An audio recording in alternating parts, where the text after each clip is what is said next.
Continue. Questions remain about how could this have happened. And new documents released overnight are shedding more light about the background of that building. Let's go to Local 10's Christina Vasquez, live now in Miami Beach with much more on this angle of the story. Christina. And you are hitting exactly on the question on the minds of so many, right? How did this happen? We have been digging into public documents, things from permitting to where the building was in its current 40-year recertification process. But for right now, let's take a look at the findings of a consultant's structural survey. This is from 2018. And when you read through this document and you see the pictures, you will see notations about hairline, fine and medium cracks in concrete slabs and columns. There's also some talk about rebar erosion. And when you look through this and you see that, especially given the events that unfolded on Thursday morning, it sounds and looks quite alarming. But the important question is, are those findings of some of those issues with erosion and with cracks in concrete columns and slabs, was that enough to really impact the structural integrity of the entire building? And we took that question to a structural engineer. He's been working in this space for quite some time. In fact, he does consultancy work with condo associations, helping them with their 40-year recertification processes. And we also sent the documents his way to get his insights. Let's listen in together.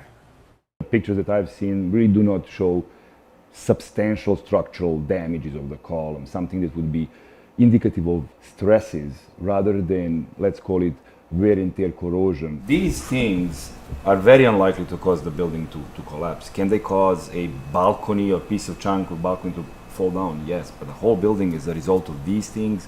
No, these are slabs on grade. So they're below the building. They don't support the building itself, most likely. They support the vehicles in the garage. This collapse is definitely an outlier. Definitely an outlier, and that's something that's really echoed by other subject matter experts in this space. Essentially what he's saying is what we're seeing in these public records is to be expected of a building of that age. We do know that while they were in the process of that 40-year recertification, while they started some repair on the roof, which is a limited scope of the entire roof plan, the issues about concrete repair and wall repair, those had not yet started when the events of Thursday happened. So a lot of questions remain, and lots of folks, to include elected leaders, really want to send a team of engineers into that space to begin to try to piece this all together. But as you all have been reporting on, we are in this delicate phase right now as it's search and rescue, kind of easing into recovery possibly. Basically, there's a lot of work to be done by first responders still at that site before they can get things like structural engineers in there to try to figure out what happened. And Christina, it's not just engineers investigating the building now and going through paperwork and all this years past of information. It's also the residents that we've heard from, and we've heard them say things like, I saw cracks, or my mom saw this, or I smelled tar from the roof work being done. So it was a lot of residents bringing up these concerns to management in the Champlain Towers. Yes, and one thing when you see a crack, and we learned so much from some of the experts we've been speaking with, for instance, if you look at a building, they were explaining you see a crack, there's so many questions behind that. Is it just a crack to the stucco?